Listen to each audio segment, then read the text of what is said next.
Hi, I'm Jeff Altman, the Big Game Hunter. I'm referred to as the Big Game Hunter because I've been hunting down leaders and staff for organizations for 40 plus years now. I want to talk with you today about quantifying the benefit of an exceptional hire versus an average hire.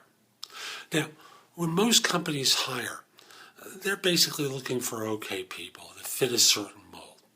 And frankly, you're hiring mediocre people. Why do I say that? Because most of them are being put through the sausage maker of your applicant tracking system.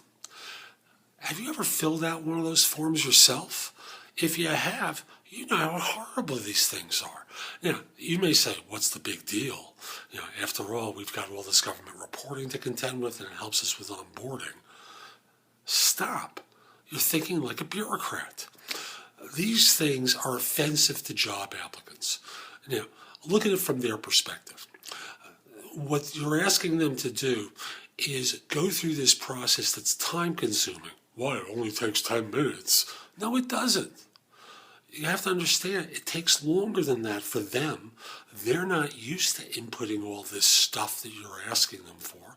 And even if your system is parsing a number of the fields on one of the screens, on most of them, they're not. These are time-consuming processes that offend the above-average performer. Why do I say that? Because on my side, when I talk to job applicants and I talk with them about completing an application for your talent management system, or however you want to call it, applicant tracking, talent management, talent acquisition, it's garbage. You're asking them to fill out an application in a particular format that's horrific. And thus, you turn off top performers. As a result, you get the ones that are out of work, the ones that, you don't get the ones that are exceptional, that are working at their current firm, turning in top performances. They're not going to go through this. They don't. You get the best of the ones that are out there looking for work and are willing to do this 30 or 40 times, that mind-numbing process that you put people through. So, you can thumb down this video if you like, but if you're a job applicant and are watching this video, you ought to thumb up this thing because, frankly, step number one is understanding for an employer that talent acquisition systems are horrific. Number two is, what's the process you're putting people through once they've completed this in order to interview and assess?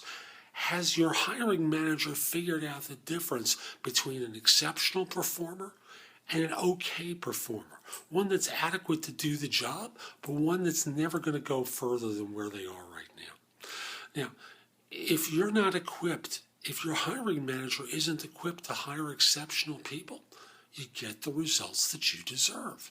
Your firm slips into this slow and steady mediocrity because you're hiring mediocre, average people. That's your choice. But don't talk about this great organization with exceptional talent. We're like family around here. If you're going to put them through the sausage maker, if all you're going to do is evaluate and assess for mediocrity, that's your choice. Don't blame the applicants if you're not seeing great people.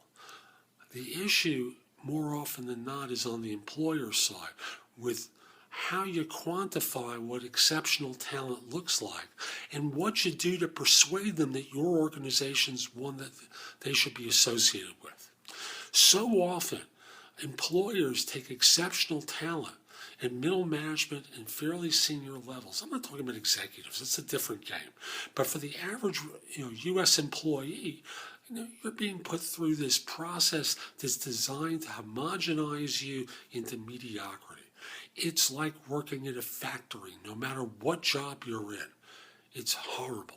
And the result is you get factory workers. You want to hire team players? You're basically announcing that you're not looking for people who would think.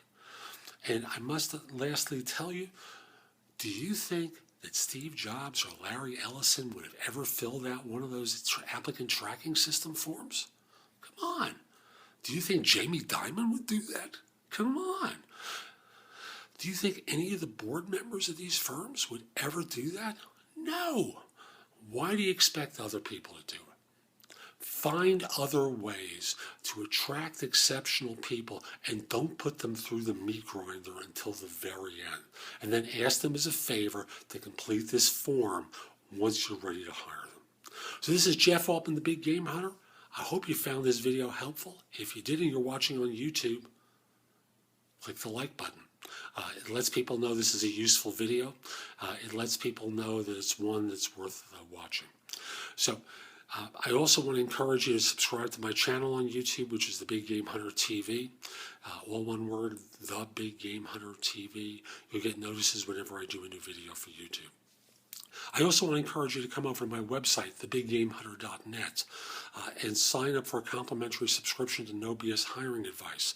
It's published monthly with advice for HR professionals, business owners, and hiring managers to help you make even better hiring decisions.